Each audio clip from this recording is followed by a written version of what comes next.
There Okay, you go. we can start. Nice. Awesome. Great. Well, thank you everyone for being here for our June 14th, 2023 Public Safety Committee meeting. We have quite a few things on the agenda, a lot of discussion items. So hopefully we will have some report backs that we can pass along to the community once we are done. So I guess we will. Patrick, did you want to do a roll call or? I can, yeah. You don't have to if you don't want to, because we don't have everybody here. Well, who are we missing? Well, we never seem to have Chief Alvarez here, so I guess we all are here. Yeah, he's the only one we're missing. Okay. Yeah. I'll take note. I can take minutes of the meeting and note attendance. All right. Thank you. Mhm. Yeah, So Alvarez is not going to come. I've asked him a bunch of times. He's like, yeah, we'll send you stuff, and that's it. Yeah, All right. he's not coming. He's not coming. All right. Well, we'll start off with your report in regarding to OEM. Take the floor, Mr. Luca. All right. So thank you. So we had 6 people graduate from the. There's a example of the certificate that they received. This is Ted's certificate.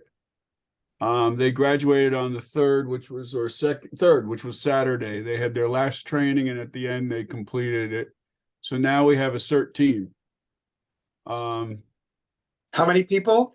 6. Awesome. So, Chief, we ought to have a conversation of how they can be deployed for the 4th of July and also Maple Woodstock. Okay. So, do you want to do that with the 2 sergeants? Yeah, with the 2 All right. sergeants. I got a question. With the CERT team, can we use other CERT members from other towns? Or you have to I don't see why you can't, as long as they're certified. Okay.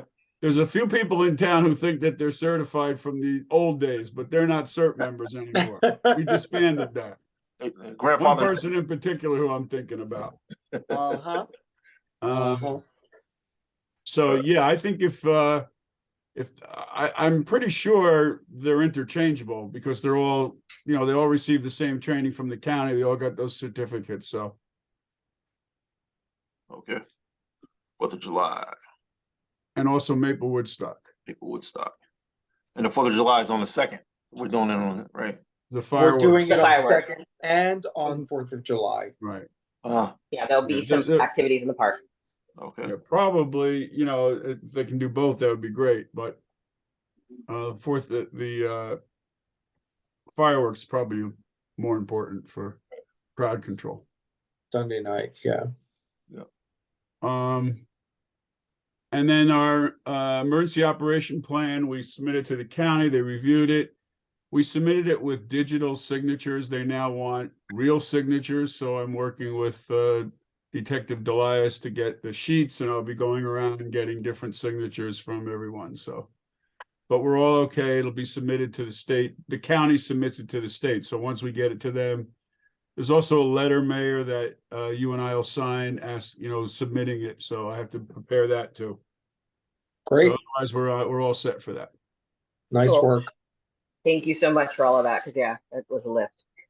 Quick question about the CERT team. When will the next training be? Because I'm hoping that people will see other CERT members out there and be like, ooh, how do we get in on this?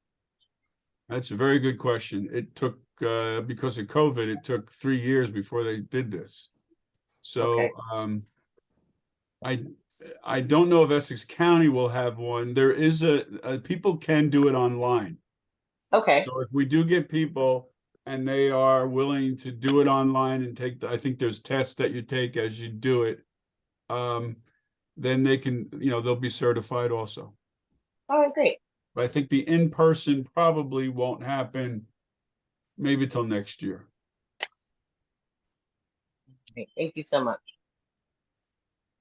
Working 2024. So I did have somebody that reached out and asked. So thank you. I have some of the fire metrics from Bob Conklin in regards to the inspections. I can put that up on the screen if you'd like for the next report in regarding to fire operations. That's what I just downloaded.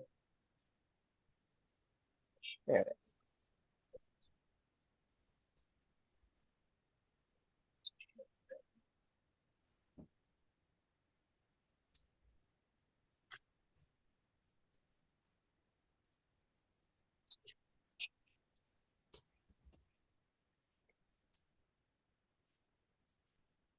We can also share those through code committee minutes. Oh, there you go. So yeah, as far as the fire report, this is only that I had gotten from Bob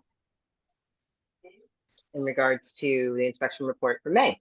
And so it looks like folks are starting to gear up for the sidewalks and streeteries, getting their certificates and things inspected, plus the few that I know that came through Maple Woodstock. There have been a couple vendors that have submitted some things, so they're getting a leg up on that as well.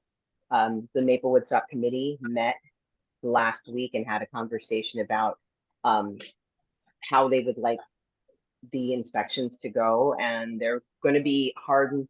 They're going to have a hard line this year that all of the applications for vendors have to be submitted with fire report requests in for inspection by June 30th. And if they miss it, they're not at Maple Woodstock. So they have to get it done because Bob and his team, well, Bob basically had to scramble to get everything done in time last year, and he doesn't want to do it. He wants that solid 2 weeks to work. And as they come in, he's working on it as well. So there were a few letters warning going out to folks in regards to New Jersey fire code violations. But generally the inspections and pretty much everyone passed, and with only 2 re-inspections being offered out. And the fees and various stuff you can see from the display are there already.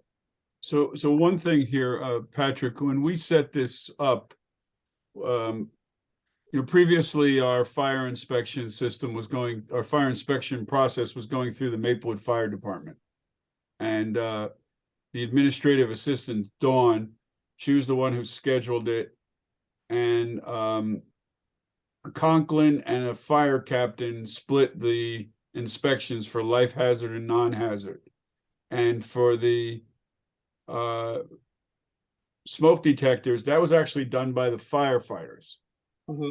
So with the change to SEFD, we brought everything in-house. We made Bob the fire official, gave him a little department or division, and he's hired another inspector with him. But when we did that analysis, we were expecting to get a nice chunk of change from the life hazard use fees, and I see 0 there. So if you could follow up to see, I know there was an issue early on about some of the reporting and the software, but it would be good to know where that is, because you see, we got almost 30,000 from last year in last year's budget. And we are expecting to get something similar in this year's budget, but I see a 0 and we're past, we're 6 months into the year. Okay, I'll find out. I know a lot of those are based on renewal dates, and so it might be something that they do in the second half of the year. I know in my experience, they used to do them like October, November, December, but I'll get you a definite answer for the next meeting.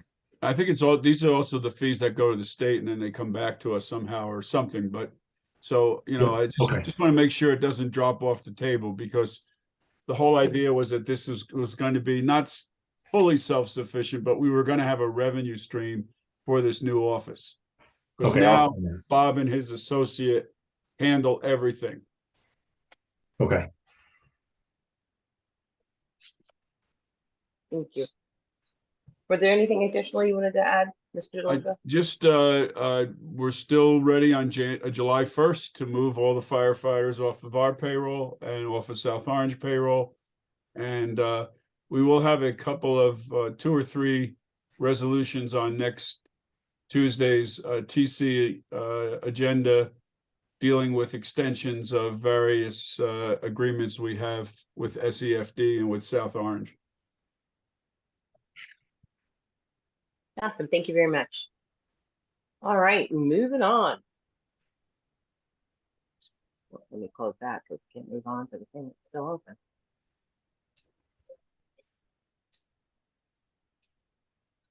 Great. So Chief Sally, your report.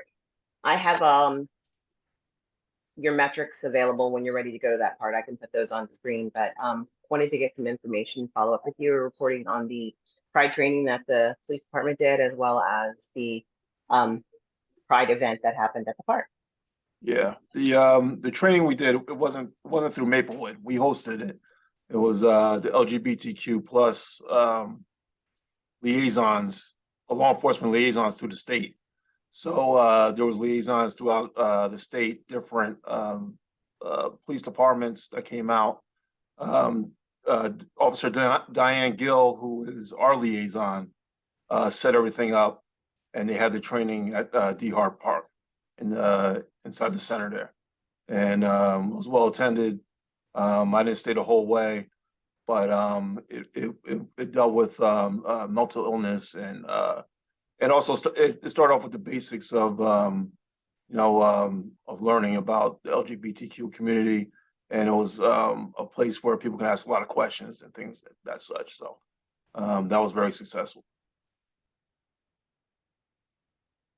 And as far as the Pride event, I'll pass it over to the mayor. I was there early, but I left. It was a great time had by all. No issues, thankfully. We had some coordination issues in the morning, some miscommunications, but we can cover that during a post-mortem. But all things considered, it was a great day, and everybody was really happy. Thanks for the support. Thank you very much for that. Yeah, the reports back I got from people was just that it was another day in the park, but a really celebratory one. So the fact that people didn't feel an overwhelming police presence, as well as they felt that they were welcome, is exactly what the community wanted and needed. So thank you for providing that with your team. I'll put your metrics up. Okay.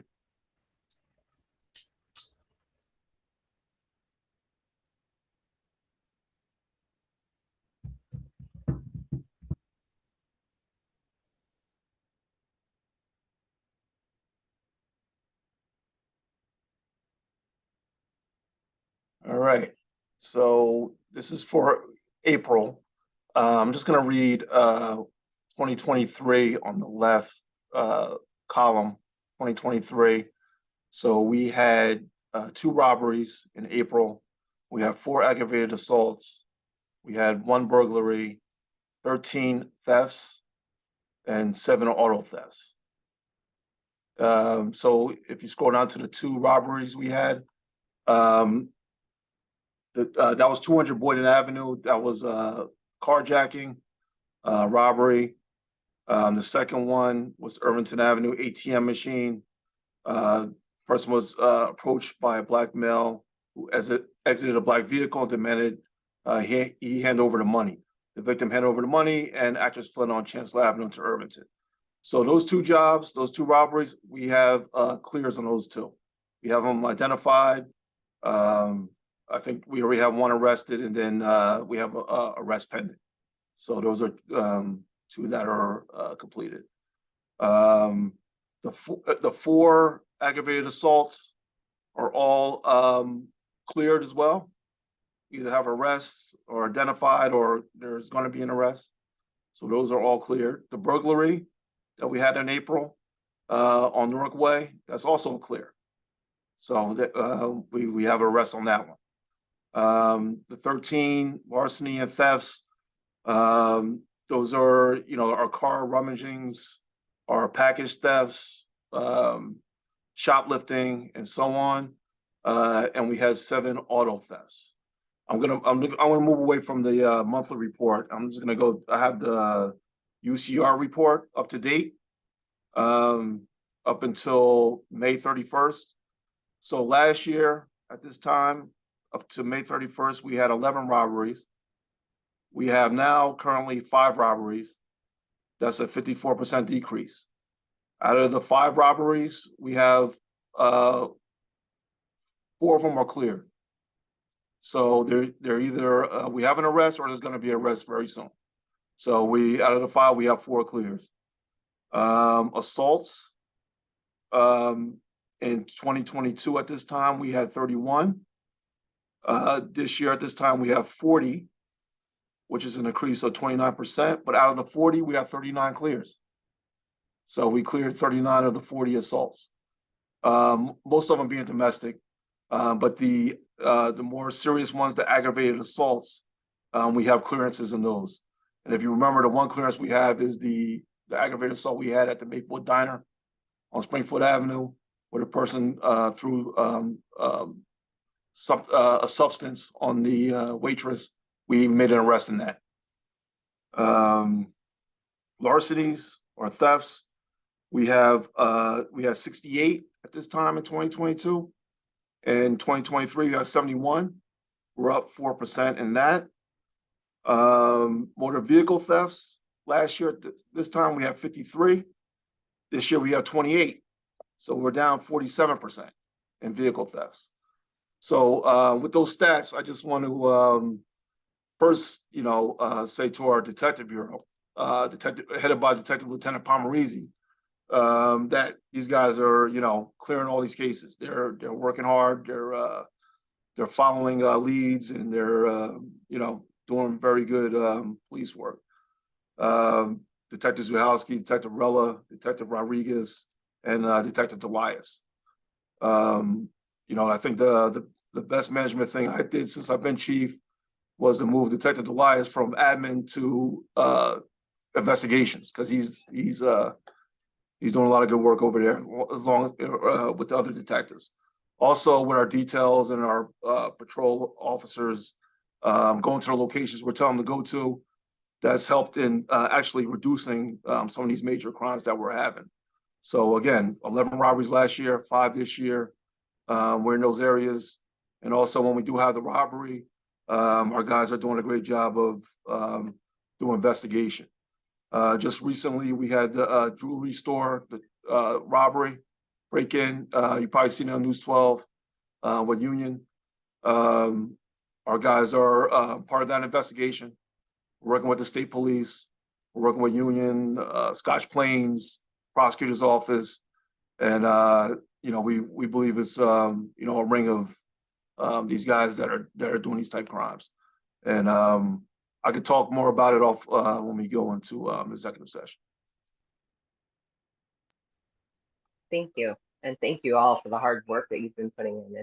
It's good to see not only the numbers going down and crimes being committed, but the clearance rate is very good. So thank you and the entire detective bureau. Did you want to go through the overtime? Yeah. So with all the good work, it causes them to work longer and come in on times when they're off. So we are up as far as police overtime, and you can see by a significant amount. So we do have the detective bureau has logged in some overtime, more so than usual. And that's due to them getting leads and following up on leads and solving cases.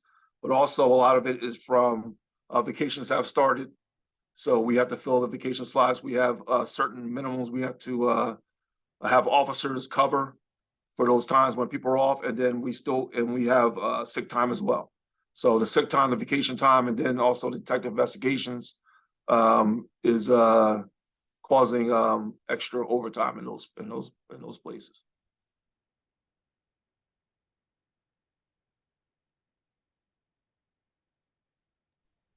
Now, although the increase is there, it's not, I don't feel it's super significant up from to 1,300 from 1,100.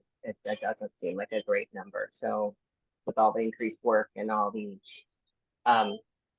success in investigations and providing services for the community, I think it's a worthy expense. So thank you for that.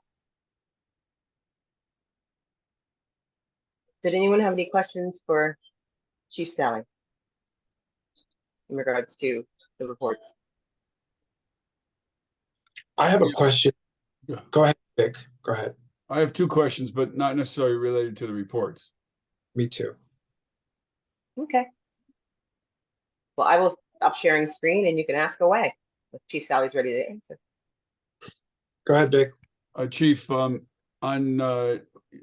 the last meeting, we talked about Tuscan Road. I'm sorry, yeah, Tuscan Street. Between Springfield and Burnett.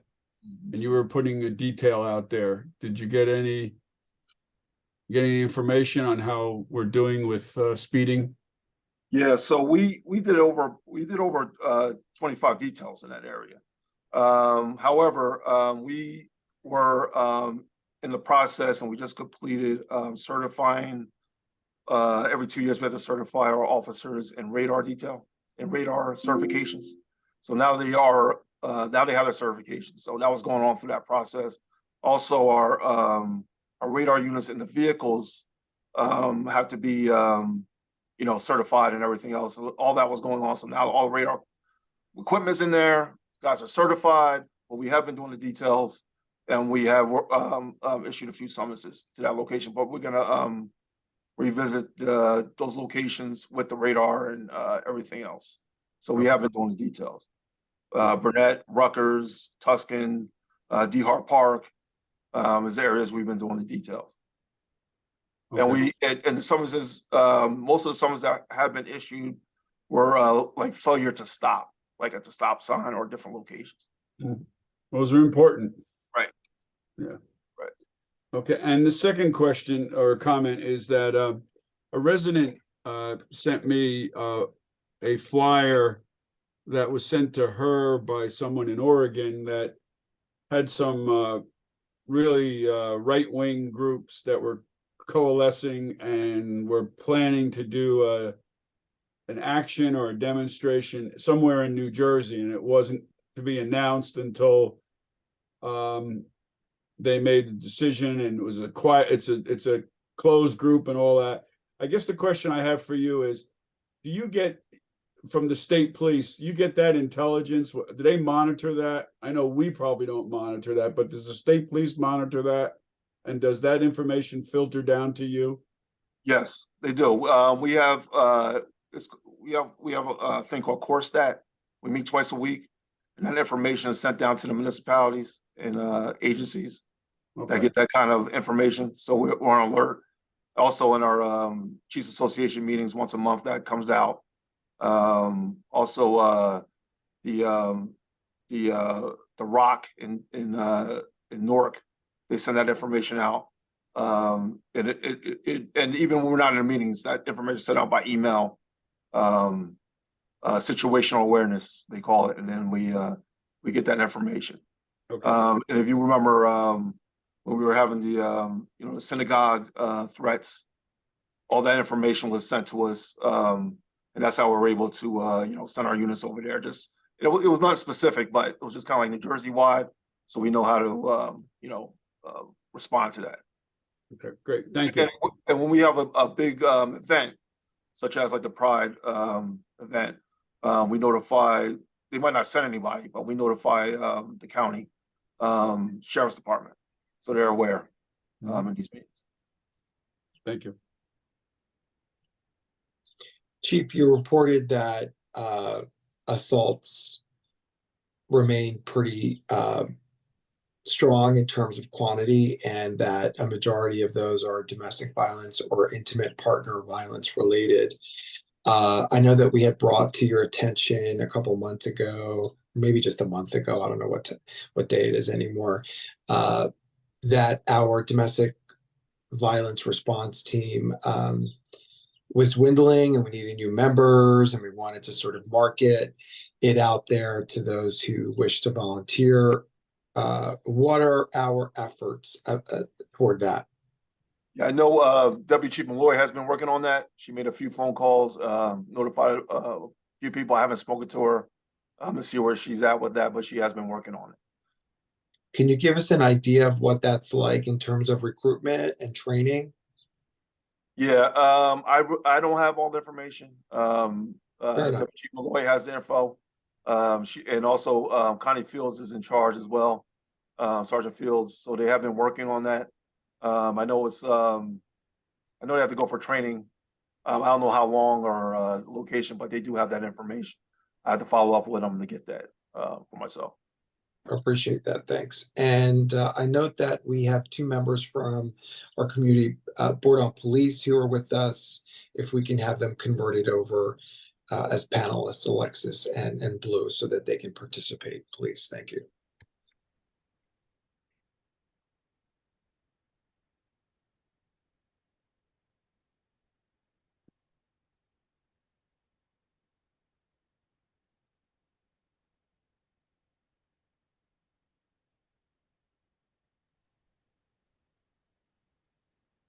Welcome, Hi. Alexis. Welcome, Blue.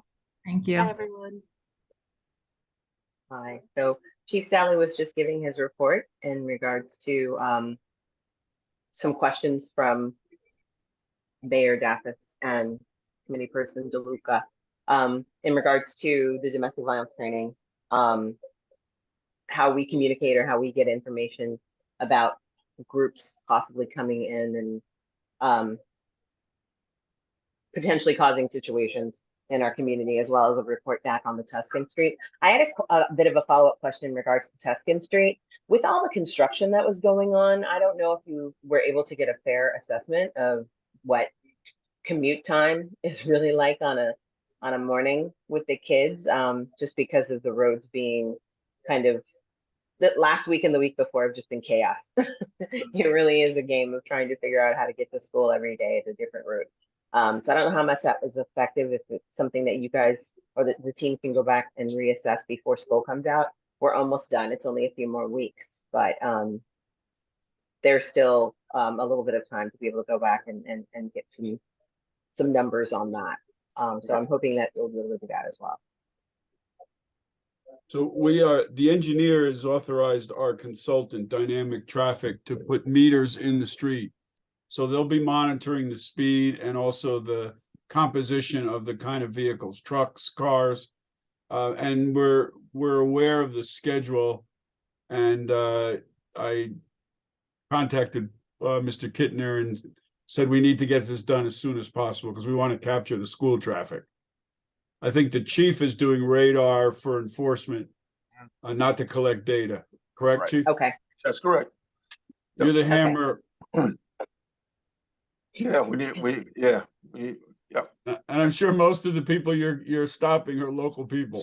yes. Yeah. All right. So did anyone have any additional questions for Chief Sally? Otherwise, we'll roll right into discussion. I put a lot of this stuff on here myself, so so I apologize. I saved my questions for here. We had a resident approach us at our last township committee meeting in regards to Vista Terrace where he lives. Director Kittner went out on Monday and walked the street with him and one of his other engineers in regards to the traffic and the parking. And the report back from Mr. Kittner stated that there are some things that engineering can do to help alleviate some of these issues, but the traffic in particular and the parking is more of an enforcement issue. Basically, on Vista Terrace, it's entrance one way, and people often access it by making a right turn on the road, which is illegal. They use it as a cut through to avoid parts of Milburn Avenue. And also people park at Vista Terrace to visit other businesses in the area and stay for longer than the 3-hour limit. So the community itself, even though it is only 5 houses on the block, they are sometimes trapped in their homes if the cars are parked over the lines that aren't fortunately there.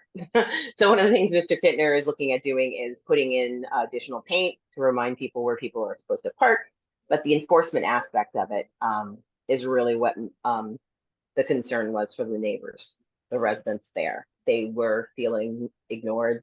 And Mr. Jones, the gentleman who had actually come to our meeting, was very, very happy to have people come out there, but it really wants to see this change because there are children now that are old enough to play in the street, and you never know when there's going to be a car tearing down the block the wrong direction, trying to avoid the Milburn light, and if someone is going to be injured, and we really would not like that to happen. So what can we do in regard to enforcing the parking rules on that block? Okay, I think, our parking enforcement officers are always over there. They're enforcing. I think, what we do lack in, and we need to, pick up is the traffic enforcement. We haven't been doing a lot of traffic enforcement over there, but our parking enforcement officers are over there daily. And what they reported to me is that, people, I think you can park there for 3 hours. And then 2 hours and 55 minutes, they're moving the car. So they've You worked on a system that they're still hogging the block, but they Yeah, that's just what I'm moved being their told by cars. the parking enforcement officers. And they have identified where they work at and that kind of thing. And I think in the past they have spoken to the employer about maybe if they can park somewhere else, but they're not seeing the if they see the 3 hour infraction, they're enforcing it. But again, they're moving it from what I'm told before the 3 hours. But as far as the traffic, cut through and all that thing, yeah, we will do details over there regarding those kind of things. Chief, are we talking about employees at the auto body? No, it's on Milburn Avenue. The medical decision center, Yeah, I I think think it is. so. Yeah, I think that's. Yeah. Medical. Oh, okay, Yeah, that entire building has got like 17 or 18 different offices in there. right. But not even that one. The one across the street, it looks like a house, but I think it's I can't- The physical therapy or sleep center. think it's a physical therapy. I think it's that one. So Because the office building has their own parking lot, right? right, it's not really the office buildings across the street. They did give me the information for that, and I was actually gonna go over there and just talk to them, but I haven't made my way over there yet. I think that's a good idea, because there may be Yeah. other places they can park. Yeah, Milburn Ave is a county road, and I don't remember what the restriction is on Milburn, but we might want to change the Milburn time limit to let them park on Milburn as opposed to the residential areas. Yeah. Because Yeah, I think. I'm sorry. I don't think there's anybody who faces in Maplewood that faces Milburn Avenue with their house. Their sides of their houses are there. Yeah, and it's still only about 6 or 7 houses total. Right. Right. So I think maybe that's what we could take a look at, is maybe shift the parking to Milburn Avenue, which would relieve the parking off of Villa Terrace. Yeah, I think that's the solution. Okay.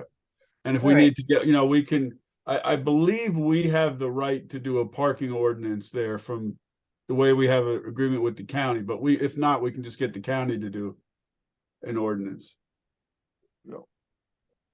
So you're going to give us a recommendation of what we should do? Yes, but yeah, that sounds about right, but let me do a little bit more research on it. Okay. Thank you, Chief. All right, so again, Director Kittner is going to sit down with his team and work out some striping plans and design work and present them to the Engineering and Public Works Committee to get that on the list of to-dos fairly soon. And hopefully that will also give people some relief from their cars being blocked in their driveways, because that was actually a problem as well. Administrator Wary, thank you for being here and taking notes and everything. The emergency alerts, I had a couple of folks who came to me and asked about the use of the system, and I know you addressed some of this in the email, but back to me for my question. But I wanted to ask you just to share a little bit of what is going on with the non-emergency alert sign up for SMS. Sure. We've had a good number of signups on the non-emergency alert system. I think so. That's the good thing, and that we're capturing it and that we're using it. The problem we have, and I noticed this only after you highlighted it to me, is that when you sign up, the sign up's a little bit clumsy in how it works. One, the link on our website says SMS, but you can opt to get it either via SMS or email. And then the first page it takes you to is for a phone number, and then the second page it takes you to, you can choose a phone number or an email. So I think we need to do two things. One, we need to clarify that it's for community alerts and not just for SMS, so we can hopefully draw more people into it. And two, we need to update the page so that you can choose, do you want SMS, do you want email, do you want both? I talked to Greg Schuster, who's the one who would kind of set that page up and is able to change some things on the back end. And him and I are going to work on what that should look like. But we can also take input from this committee. You know, if you guys have suggestions on what you think would work best, we're going to change it. So we may as well change it to something you think is a good idea. But that was my idea on it. Yeah, I think it was just the in the initial portion, we had some concerns voiced by seniors who actually don't use their cell phones for much of anything. So for them to have to go use a cell phone that number they don't have, or they don't even bother with, they just use their house numbers, but they check their emails. So Okay. so We'll give them that option. Yeah. Yep. To work that out for them. But yeah, so far those weekly reports are amazing. Yeah. I love to get those. Good. Greg's been doing a good job putting those together. All right. Does anyone else have any questions regarding the alerts? Otherwise, I'll move on to the Community Board of Police, and we have the two reps from our committee board as well as the air jacket. Would you be able to give us a little information based off of and report back for your annual report as well as seeking new committee members? Hi, I don't know, Blue, are you available? Oh, you are. You're on mute though. Oh, sorry, I had my camera off just because I'm already in sweats. You know, I'm just like not in a professional. I forgot about the meeting. Anyway, but I don't have a giant report. I think we were more coming to hear kind of what we've been hearing about what's happening. Especially, I was especially interested to hear about the intersection near South Boyden and the police station. I don't have anything that I feel like I need to report back unless other people have questions. And Alexis, am I forgetting anything that you can think of? No, I mean, I maybe thought it was just worth sharing that it seems like there's been some forward movement in an effort to bring autism training to the police department. And I know the deputy chief had reached out to one of the organizations that was recommended to us to do that. So we're glad to see that moving forward. And also a couple of board members are working on a big data review about interactions between the police department and youth in town, which will probably be a kind of multi-month review process underway. So those are some of the bigger projects we've been working on, but beyond that, I don't think we have much of an update. Yes. All right, thank you. But I would be curious to just hear, Dean, if you did have anything on the recruitment. I mean, I guess we can talk about that at our next meeting. Yeah, we're scheduling interviews for later Okay. this and if we can't find a date that works for everyone, then we're going to do them in early July. But we have, I think, 3 or 4 applicants to be considered for the board. Terrific. Thank you. Yep. And Blue, did you have a question about that intersection by? Oh, no, just I think we've been following it, you know, because there is community concern. So that was the questions were more or less answered by the conversation you guys were having. Okay. And your annual report has been released, so if folks are interested, they can go visit your site, your site, as well as the weekly updates Mr. Weary and Mr. Schuster send out. There's a link in that will take you straight to the report. So thank you. Thank you. Mayor Daffis, Chief Sally, I know you were all talking to the Wawa folks in regards to their safety and security plan. We've gotten the police officer in place and the off-duty officer in the vehicle there, but the report was not seen. Have we heard back from the Wawa folks? Have they submitted that that report yet. Yeah, I sent him a template about a month ago. I spoke to him last week. He said it has to go through legal or wherever it needs to go. And I haven't heard since. I do not have the report yet. So what is what is the plan? Because I thought that they had some timeline that they were supposed to submit it within. What are the next steps other than just waiting for them? Because I know that community, the neighborhood and the community were very happy to see the changes that have come across so far, but it's almost as if they've dumped it on you, sir, and that's not fair. They need to have a plan in place. Right. And I believe we had discussed like follow-up steps if they aren't submitting it in a certain timely manner, that there could be a letter submitted, hey, you got 90 days, 60 days, whatever, to get that to us. Otherwise, these things go into effect. Is that an option, or do you think we need to go that far? Yeah, so I think there was some miscommunication for at least a couple of months on their end, that their security plan was essentially brokering the deal to hire MPD off duty. And we made it clear to them that that was not the case. So they understood that they needed to put a security plan in place that would, of course, include the fact that they've engaged MPD off duty and that they've closed off the back access points during certain hours, as we've discussed here in this committee many times. So, you know, I think Mr. Wary, who's here now as the township administrator and who is the appropriate authority, should jump in here and shepherd this across the finish line as soon as possible.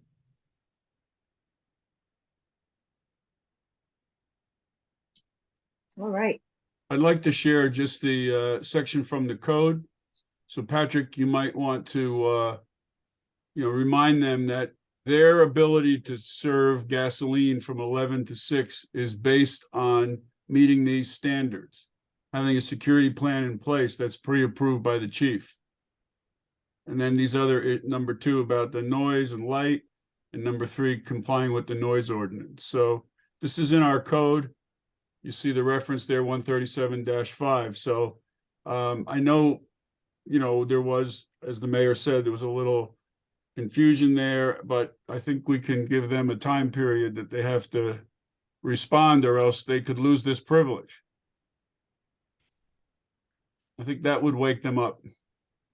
Yeah, and I think, in all fairness, this has never been enforced against them. So, but now we're very interested and very keen on doing so. So we need to communicate accordingly. And Mr. Wary, I know that you're just jumping into this. You're new here. Happy to connect you to all of the relevant contacts, because we do now have reliable contacts at the regional and national level for Wawa. And we've been able to do that along with support from community development. So I'll connect you tomorrow to those folks if you're not already connected. I'm not connected, so I'd appreciate the introduction. Thank you. I figured you were not. My pleasure. All right. Thank you very much. All right. And then just a few quick, does anyone have any further questions in regards to this before I just jump onto the next thing? Nope. Awesome. Couple public service announcements passed on from the health department that they relate to public safety. I'm going to throw them up on my screen real fast. We have coming up on the 15th, a elder abuse workshop, elder abuse advocacy workshop for our residents in town. It has been or is an issue. So June 15th, it's a webinar, so folks will be able to participate in this. It's put together by Atlantic Health Systems, and you just need to register in advance. Being advocates for our seniors is an important thing, particularly since so many of them are not only our primary caregivers in some households for the children, but they also, as independent folks living in these spaces, bringing in helpers. For those people to be aware of the tensions that can be found in households with elders, just to those who need assistance. So we want our folks to be safe and not feel that they are under threat in their homes, that they're not safe in their homes. For our seniors who are still on the road, we hope that folks will take time to come over to the Hart Park on Thursday, the 22nd of June, to take a car fit course. It's an assessment, basically, to see whether or not you are able to continue to drive. We understand that that idea of possibly not being able to drive yourself to and from places is it's a threat to your personal freedoms, or that idea of self-reliance. But at the same time, it's for safety. If your vision, if your reflexes, if whatever is assessed by these folks that to not be something that keeps our roads safe, then it'd probably be better for us to know that in advance than to figure it out via some kind of tragedy. So please come by, get assessed, and stay safe and help our roads stay safe. Finally, the mobile DMV is coming back, and they are going to be there to provide folks who aren't able to get to the other DMV locations around the state. You can come to DeHart Park on Tuesday the 20th and renew your license, ID. It's full. It's full. It is full. Oh, so Fine. the appointments are all taking. Yes. Well, it's unfortunate. Do we know if they're going to be coming back through again? Because Yeah. it sounds like it's popular. Yeah, it's the second time we did it, so we'll be back. But yeah, it's all registered up. All right. Well, you snooze, you lose, people. Next time you'll get in on it. All right. So at this time, we have moved to the public comment section of our meeting. Are there any folks in the public side of the room that would like to ask a question or comment? Please raise your hand or use the raise hand function in Zoom.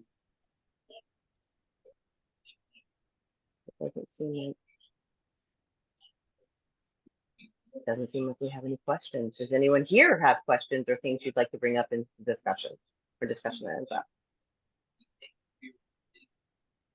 Nope. Let's keep it moving then. All right. If there are no other comments or no other questions, I suggest I move that we close this open session of the meeting and move into executive. Second. All right. All in favor? Aye. I Aye. All right. Well, thank you so much for being here. Thank you for participating, Mr. Weary. Thank I you. will wait for you. Thank you all for coming, and I wait for you to close the session out. We can move to executive.